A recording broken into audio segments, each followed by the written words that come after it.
অবাধ সকলের মঙ্গল করতে পারে। সেই সাথে জয়গুরু, এখন আমরা আরেকটা সঙ্গীত শুনবো। সঙ্গীত নিবেদন করবেন শ্রদ্ধা শ্রীমতী গৌরী মণ্ডল। জয়গুরু। হ্যাঁ হ্যাঁ, আমি বেরিয়ে গেছি। তুমি কোথায় আছো গো? এই তো আমি পৌঁছাচ্ছি। চলো বাবা, চলো তাড়াতাড়ি চলো, দেরি হয়ে যাচ্ছে। মা মা তাড়াতাড়ি চলো। এই তো এসে গেছি বাবা, চলো নাও ঢুকে পড়ো তো স্কুলে। এই রোহিণী, কি বলবে গো? ফোন করেছিলে, কি হয়েছে? হ্যাঁ হ্যাঁ বলবো, এসো এদিকে এসো। জানো রিনা, আজকাল যেন আমার ছেলেটা কেমন যেন একটা এক গোয়ার হয়ে গেছে। ও আজকাল আমাদের কথাই শুনতে চায় না। ওর এবার অঙ্কে খুব একটা ভালো নম্বরও আসেনি। এটা নিয়ে খুব চিন্তায় আছি গো। পড়াশোনাতে তেমন মন নেই, শুধু ফোনে গেম আর গেম। আজকাল লক্ষ্য করছি ও যেন ওর বাবাকেও মানতে চাইছে না। বড় জেদি হয়ে উঠেছে ছেলেটা গো। তোমার রোহনকে দেখি কত শান্ত, আর তাছাড়া ও কোনো জেদও করে না। আমার ছেলে জয়কে নিয়ে বড্ড চিন্তায় আছি গো। কি করা যায় বলো তো? এই ব্যাপার, শোনো রোহিণী, আমার ছেলে তোমার জয়ের মতো তো ব্রিলিয়ান্ট নয়, কিন্তু জানো আমরা বড়রা ওকে যা বলি সেটা ও শোনার চেষ্টা করে। ওরা কোনো জেদ করে না জানো। আসল কথা কি জানো, আমরা মাতা পিতারা যদি ঠিক করে শ্রদ্ধাশীল হয়ে সেইভাবে তৈরি করতে পারি, তাহলে এইরকমই ছেলে তৈরি হয়। না ধরে প্রেরিতে পরে তোমার অন্ধতম হয়ে প্রয়াণ, না ধরে প্রেরিতে পরে তোমার অন্ধতম হয়ে প্রয়াণ। বিপরী শ্রদ্ধা মায়ের কান, সেই ছেলে হয় সাম্যপ্রাণ। বিপরী শ্রদ্ধা মায়ের কান, সেই ছেলে হয় সাম্যপ্রাণ। সাম্যপ্রাণ, সাম্যপ্রাণ, সাম্যপ্রাণ। আচ্ছা রিনা, তোমরা ওকে কিভাবে শিক্ষা দাও? ওর সঙ্গে কেমন ব্যবহার করো? যদি আমায় একটু বলো তাহলে আমার খুব উপকার হয় গো। আরে আরে, তোমরা দুজনে কি কথা বলছো মনের আনন্দে? আমাদের একটু বলো না গো। আরে আরে, তোমরা দুজনে মিলে কি কথা বলছো গো? একটু আমাদেরকেও বলো, আমরাও শুনবো। আর বলো কেন ভাই, ছেলেকে নিয়ে বড় সমস্যায় পড়েছি, সেই বিষয়েই কথা হচ্ছে আমাদের। আরে বলো না বলো না বলো না বলো না, ছেলে মেয়ে আছে গো, বলো না, আমরাও শুনবো। আমরাও শুনি। আরে আরে দেখো, আমাদের সন্তানকে না আমরা শিক্ষা দিই না, শিক্ষা তো দেন স্বয়ং ঠাকুর। ঠাকুর? ঠাকুর কিভাবে শিক্ষা দেন? হ্যাঁ গো হ্যাঁ, ঠাকুরই তো শিক্ষা দেন। সেটা আবার কি করে সম্ভব গো দিদি? ঠাকুর এসে শিক্ষা দিয়ে যান, এটা কি করে সম্ভব গো দিদি, একটু বলো না। হ্যাঁ গো পরমা, সেটাও সম্ভব। আমরা স্বামী স্ত্রী শ্রী শ্রী ঠাকুর অনুকূল চন্দ্রের দীক্ষায় দীক্ষিত গো। আমরা শ্রী শ্রী ঠাকুরের দেওয়া বিধানের যে নীতিবিধিগুলো ঠিক করে পরিপালন করে চলার চেষ্টা করি। আর আমার ওই ছোট্ট রোহন আমাদের দেখে দেখে সেই সবগুলো শিখে গেছে গো। তাই তো ওকে নিয়ে আমার কোনো চিন্তা নেই জানো। হ্যাঁ, তাতে কি হয়েছে? হ্যাঁ রোহিণী, তাতে কি হয়েছে মানে? ঠাকুরের দেওয়া বিধানে আছে না প্রতিদিন সন্ধ্যা সকালে প্রার্থনা করার কথা, আর প্রার্থনার পরে আমরা সবাই গুরুজনদেরকে প্রণাম করি। আর আমার ওই ছোট্ট ছেলে রোহন, ও কিন্তু এই ও ঠাকুমা দাদুকে আমাকে প্রণাম করতে শিখে গেছে গো। প্রণাম? আমার জয় তো কাউকেই প্রণাম করতে চায় না। আরে রোহিণী, শ্রী ঠাকুর তার বাণীতে কি বলেছেন জানো? লেখাপড়ায় শিক্ষা দিতে এমনি ধাজে শেখাস তাই, শেখার লোভে অটুট টানে, শিক্ষার চাপে টেন না পায়। লেখাপড়ায় দৌড় হলে শিক্ষা তারে কয় না, অভ্যাস ব্যবহার সহজ জ্ঞান নইলে শিক্ষা হয় না। লেখাপড়ায় দৌড় হলে শিক্ষা তারে কয় না। বিদ্যালয়ে ছেলে মেয়ে যতই বিদ্যা শিখুক না, ঘরের শিক্ষা সুষ্ঠ নইলে শ্রেষ্ঠ স্বভাব হয় না।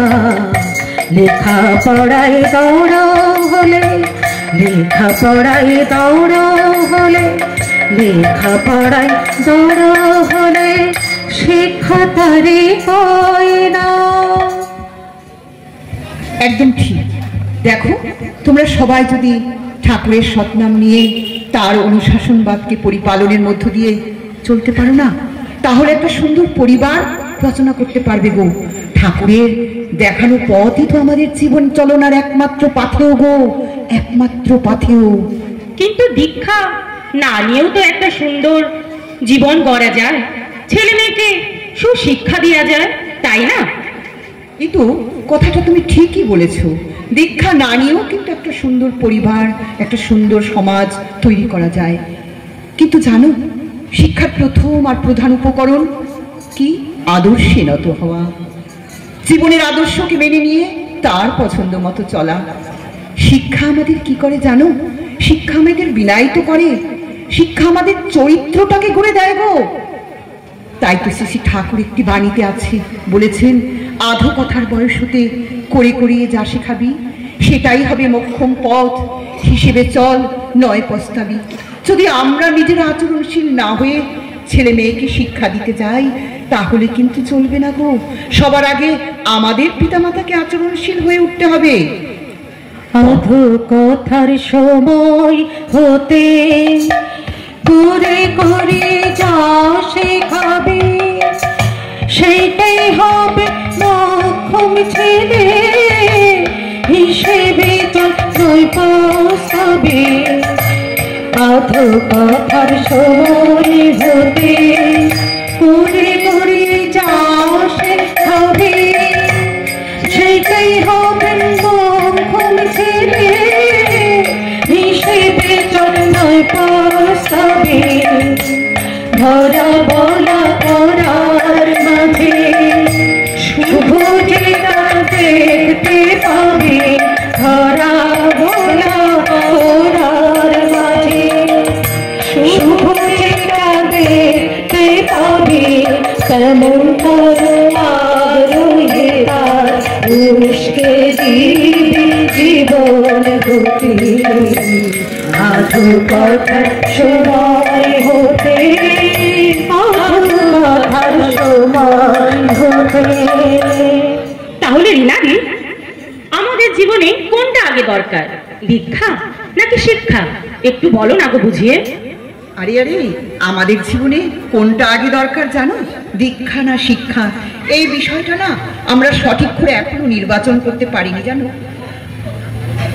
আসল কথা কি জানো, আমরা সাধারণত মনে করি আমাদের জীবনে আগে শিক্ষাটা দরকার, তারপর যখন আমাদের শেষ বয়সে পৌঁছাবো, যখন আমাদের বয়স হবে, তখন আমরা দীক্ষা নেব। কিন্তু জানো, ঠাকুরের জীবনে এসে জানতে পারলাম যে আগে দীক্ষার দরকার। কেননা ঠাকুর কি বলেছেন তার একটি বাণীতে জানো, দীক্ষা নিয়ে শিক্ষা ধরিস, আচার্যকে করে সার, আচরণে বোচ্চয়নে জ্ঞানের সাগর হনা পার। তাই ভাই, এই সংসার সাগর পাড়ি দিতে গেলে আমাদের জীবনে সদ্দীক্ষার প্রয়োজন আছে গো, সদ্দীক্ষার প্রয়োজন আছে।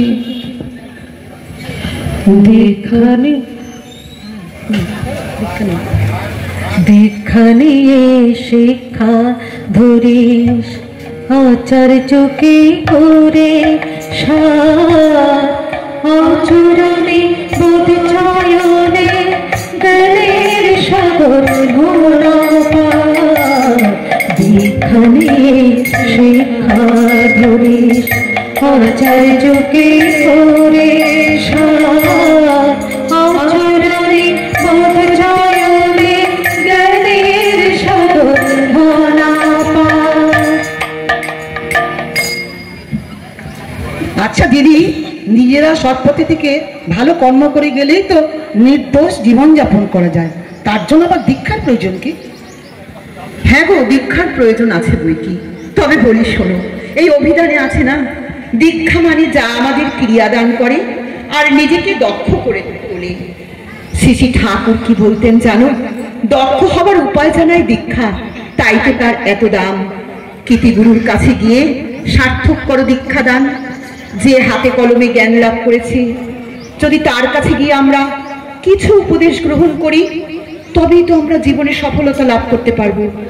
আমরা নিজেদের অজান্তে শিক্ষা দীক্ষা ধর্ম কর্ম এইসব শব্দগুলো না বলে থাকি। আসলে কি জানো ভাই, দীক্ষা ছাড়া শিক্ষা হয় না, আর ধর্ম ছাড়াও না কর্ম হয় না। আচ্ছা দিদি, শিক্ষায় দীক্ষার প্রয়োজন কি, আর শিক্ষার সঙ্গে দীক্ষার কিসের সম্পর্ক, তা একটু খুলে আমাদের বলো না সবাইকে। সম্পর্ক আছে বই কি, ইতো দীক্ষা আমাদের বাঁচা বাড়ার পথে শ্রীবৃদ্ধি ঘটায় গো। আর ওই দীক্ষার দ্বারা আমরা লভ্য বিষয়গুলোকে আয়ত্ত করে নিজেদের জীবনে সেটা ফুটিয়ে তুলতে পারি, সেটাই হচ্ছে শিক্ষা। তাই এই জন্যই তো দীক্ষা ছাড়া শিক্ষা অসম্পূর্ণ। শোনো, একটা বাজে মানুষও যদি সৎ দীক্ষায় দীক্ষিত হয়ে সেই চলনে চলে, তবে তার জীবনের ভিতগুলো না অনেক শক্ত হয়, অনেক মজবুত হয়। আবার দেখো, একজন গুণী মানুষও যদি আদর্শে দীক্ষিত না হয়ে চলে, তবে তার জীবনের ভিতগুলো না বড় কাঁচা থেকে যায়, ততটা মজবুত হয় না। শ্রী ঠাকুর কি বলতেন জানো, মানুষের জীবনে দীক্ষা চায় না মানে সে তো জীবনই চায় না। সেটা কি করে সম্ভব? সবাই তো বাঁচতে চায়, জীবনে বড় হতে চায়, তাহলে ঠাকুর বলেছেন যে সে জীবন চায় না, তা কি করে সম্ভব হয়? হ্যাঁ গো হ্যাঁ, ঠাকুর বলতেন মানুষের জীবনে আসল সম্পদ কি, সদ্গুরুর কাছে দীক্ষা নিয়ে তার প্রতি অচ্যুত অনুরাগ নিয়ে চলা। আর জানো জানো সৎ দীক্ষা নিতে আমাদের আপত্তি থাকে তখনই যখন আমরা প্রবৃত্তির অনুচর হয়ে উঠি, তখন অমৃত আমাদের কাছে অরুচি হয়ে যায়, তখন আমরা মৃত্যুকে ভালোবাসি। তাই আমাদের জীবনে যদি সদ্গুরু থাকে, তাহলে আমরা আদর্শ পরায়ণ হয়ে উঠতে পারি। আর আমরা যখন আদর্শ পরায়ণ হয়ে উঠব, তখন আমাদের প্রবৃত্তির আধিপত্যগুলো শিথিল হয়ে পড়বে। আমরা তখন প্রবৃত্তিগুলোকে জয় করে অমৃত পথের যাত্রী হয়ে উঠতে পারবো গো, অমৃত পথের যাত্রী হয়ে উঠতে পারবো। তুমি ঠিক কথা বলেছ রোহিণী, তোমাদের ঠাকুরের কথাগুলি খুবই সুন্দর। যদি আমরা জীবনে মেনে চলি, তাহলে আমাদের মঙ্গল অবশ্যই হবে। আমি এবং আমার পরিবার দীক্ষা নিয়ে নিশ্চয়ই তোমাদের মতো অমন সুন্দর জীবনের অধিকারী হয়ে উঠব গো। দেখো না, তোমার কথা শুনে না লালন ফকিরের একটা কথা মনে পড়ে গেল জানো, ওই রসিক যারা পার হয় তারাই তো নদীর ধার চেনে গো, তারাই তো স্বরূপ সাধন জানে। তাই আমরা সবাই যদি দ্বিধা দ্বন্দ্ব দূর করে তার দীক্ষা গ্রহণ করে যদি নিয়মিত যজন যাজন ইষ্টভীতি পরায়ণ হয়ে চলি, তবেই তো আমাদের জীবনে শ্রীবৃদ্ধি সম্ভব গো। আমরা সবাই তখন পরম মঙ্গলের অধিকারী হয়ে উঠতে পারবো, আর আমাদের জীবনে তখন অনাবিল আনন্দ। ঠাকুরের একটি বাড়িতে আছে না, ঢেউয়ের মতো চললে জীবন, ওঠা নামার তাল বেতালে সব কিছুরই হয় সমাধান।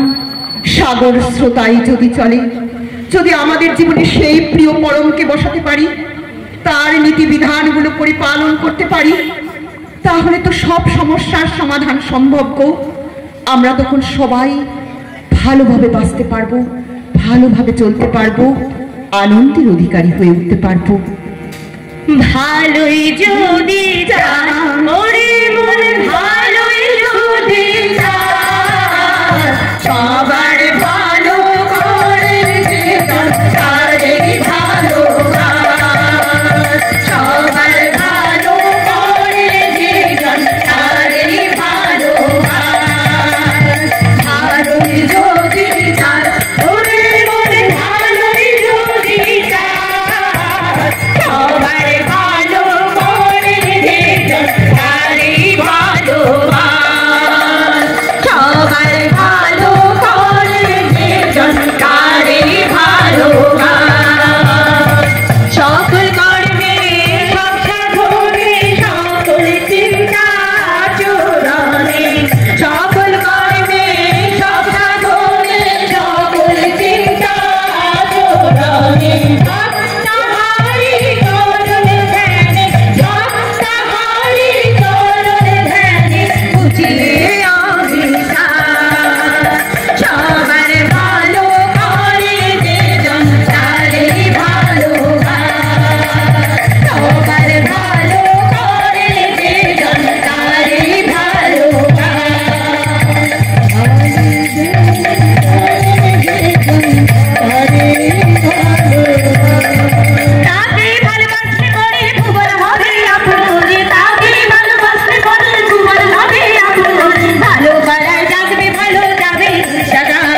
বন্দনা করি বিশ্ব পিতা বিশ্বের মহাজন, বন্দনা করি বিশ্বগুরু বিশ্ব সুন্দর।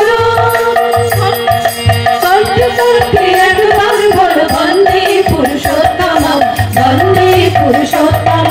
অদ্ভুত কণ্ঠে একবার বল বন্দে পুরুষোত্তম, বন্দে পুরুষোত্তম, বন্দে পুরুষোত্তম, বন্দে পুরুষোত্তম।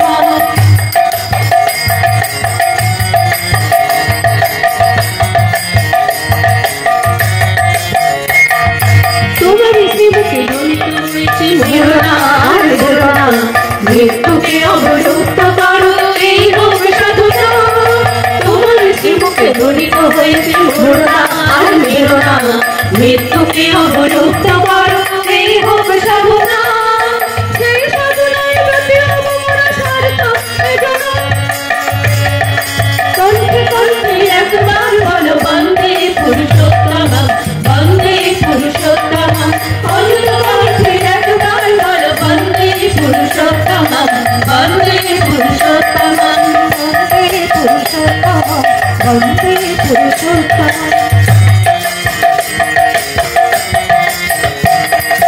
মৃত্যু বিনাশী আসলে অমৃতের সন্তান, ধ্বংসের মাঝে সৃষ্টি মস্ত করিয়া তুমি জনন।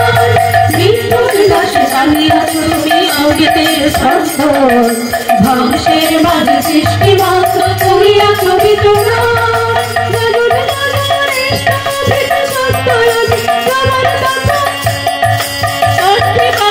একবার বলো বন্দে পুরুষোত্তম, বন্দে পুরুষোত্তম। অদ্ভুত কণ্ঠে একবার বলো বন্দে পুরুষোত্তম, বন্দে পুরুষোত্তম, বন্দে পুরুষোত্তম।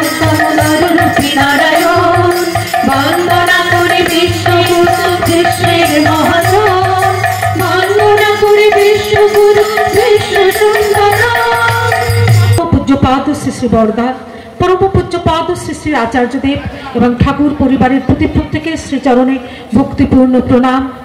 উপস্থিত ঋত্বিক দেবতাগণ, শ্রদ্ধেয় দাদা ও মায়েরা, করুণার মূর্তিমতী মাতৃমণ্ডলী ও আমার সন্তান সম ছেলে মেয়েরা যারা আছো, যথাযোগ্য স্থানে আমার ভক্তিপূর্ণ প্রণাম ও সশ্রদ্ধ জয়গুরু জানাই। কিছু আমার সকল ভালোবাসার মায়েরা অতি সুন্দর করে কথার মাধ্যমে এবং সুরের মাধ্যমে শ্রী শ্রী ঠাকুর এবং শ্রী শ্রী বড়মাকে পরিবেশন করলেন। আমি তারই ছোট্ট একটু কথা বলার চেষ্টা করছি। পরম দয়াল শ্রী শ্রী ঠাকুর এই বিশ্বে যা কিছু দায়িত্ব, 16 আনার ভেতরে 14 আনার দায়িত্ব এই মায়েদের, 2 আনা কিন্তু ছেলেদের।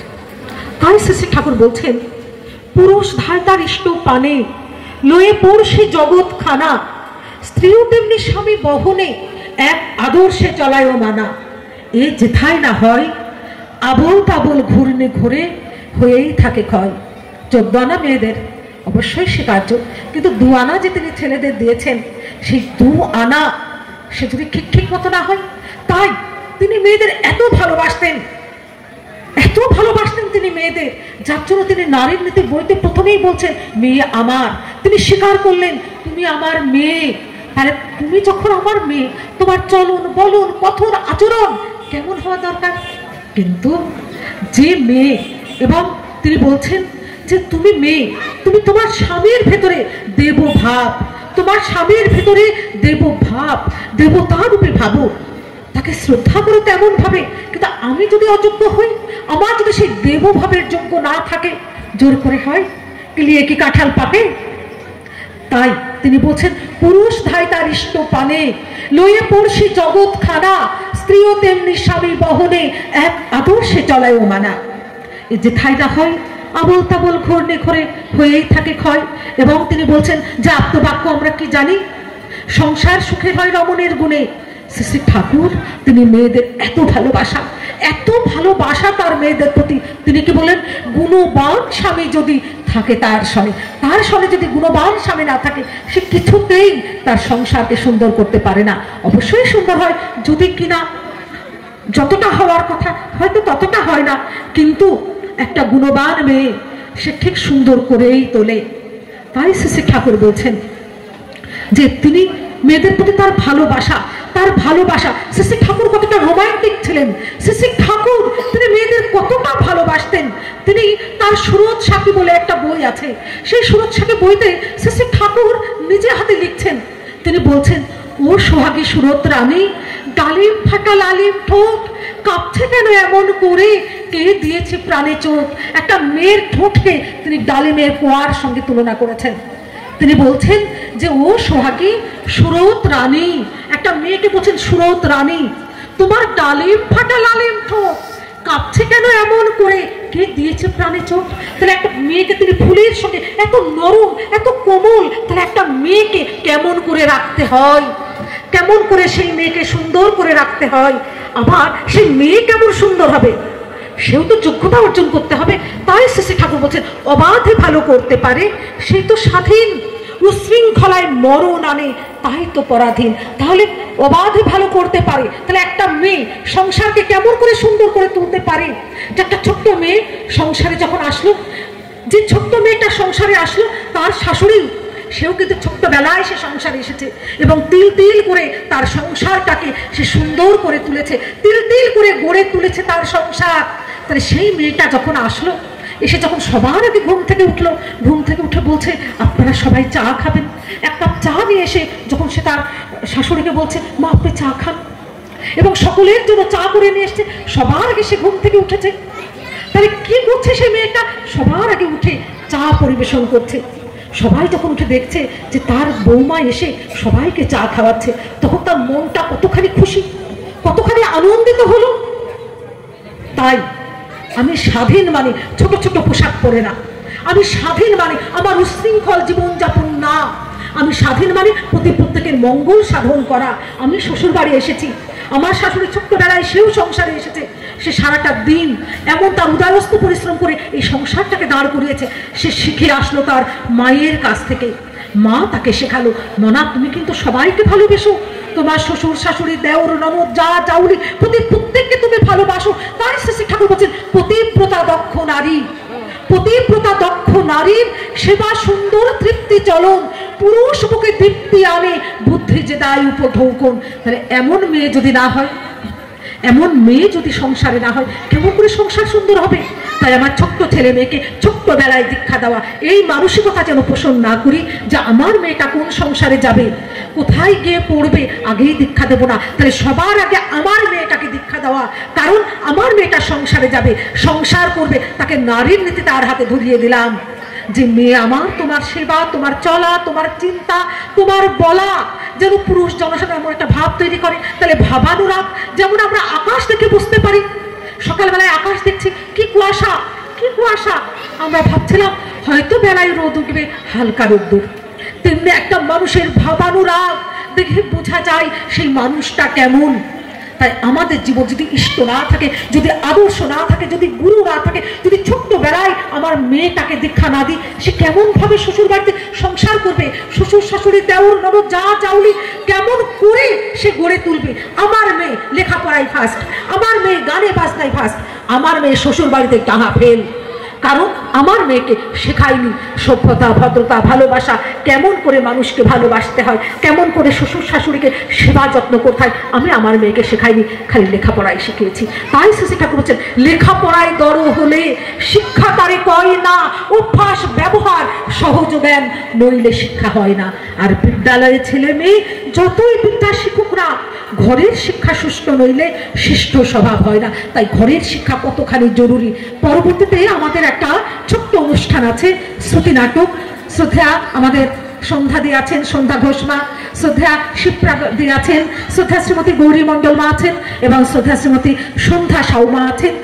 তারা করবেন এই শ্রুতি নাটক, অসাধারণ মনোজ্ঞ শ্রুতি নাটক। একটু শুনুন 10 মিনিটে। করার মধ্যে আমার ভেতরে যে রাগ, অভিমান, আমার যে কষ্ট, জ্বালা, যন্ত্রণা, দুঃখ, সমস্ত দিক ঠাকুর নিজের হাতে সেই ভোরবেলা গ্রহণ করে নিয়ে চলে যান, আর আমার জীবনকে তিনি আনন্দে ভরে দেন। তখন ওই দাদা বলছেন, কি তাই নাকি, তা আমি দীক্ষা নেব, আমাকে আপনি দীক্ষাটা করিয়ে দিন। সেই ঋত্বিক দাদা তাকে দীক্ষা করালেন। দীক্ষা করানোর পর কিছুদিন গেল না, ওই দাদা বাইরে উঠোনে যেতে গেলে ওনার একটা পিছিয়ে ওনার একটা পা ভেঙে গেল। তিনি পা যখন ভেঙে গেল, চেয়ারে বসে ভাবছেন, প্লাস্টার যখন হয়ে গেল, তখন ওই ঋত্বিক দাদাকে ফোন করে বলছেন, দাদা আপনি যে বললেন যজন যাজন ইষ্টভীতি করলে কাটে মহাভীতি, আমার যে অ্যাক্সিডেন্ট হয়ে গেল, আমার পায়ে প্লাস্টার, আপনার সঙ্গে আমি দেখা করতে চাই, অনেক কথা।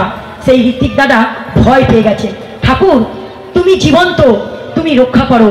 সে অজান, সে বোঝে না, অনেক কথা বলে ফেললো। তখন সেই ঋত্বিক দাদা ভয় ভয় বলছে, ঠিক আছে আমি কালকে আসছি। হঠাৎ ওই দাদা উঠোনের বাইরে ভোরবেলা মুখ ধুতে গেছে, দেখছে একটা সাপ বসে আছে, তাকে দংশন করবে বলে। সে ভাবছে আমি ঘরের ভেতরে এবার ঢুকবো কি করে, সে তো আমার পায়ের কাছেই দাঁড়িয়ে আছে। হঠাৎ উনি ঘরে ঢুকবে, তার আগে তিনি সাপটা দংশন করে দিল, পায়ের মধ্যে ছোবল মারলো। মারার পর তিনি চোখটা বন্ধ করে নিলেন, ভাবছেন আমার আজকে মৃত্যু, আমি মরেই গেলাম, মনে হচ্ছে আমাকে তো সাপটা মেরেই দিয়েছে। তারপর দেখছে সাপটা মেরে কিন্তু চলে গেছে, মারলো কোথায়, সেই প্লাস্টারের জায়গায়। তখন সে আবার এসে ঋত্বিক দাদাকে ফোন করে বলছে, দাদা আপনি তাড়াতাড়ি আমার বাড়িতে আসুন, আপনাকে আমি প্রণাম করতে চাই, আপনার চরণে একটা প্রণাম করতে চাই, কারণ আমি জীবন্ত ঠাকুর পেয়েছি, আর যজন যাজন ইষ্টভীতি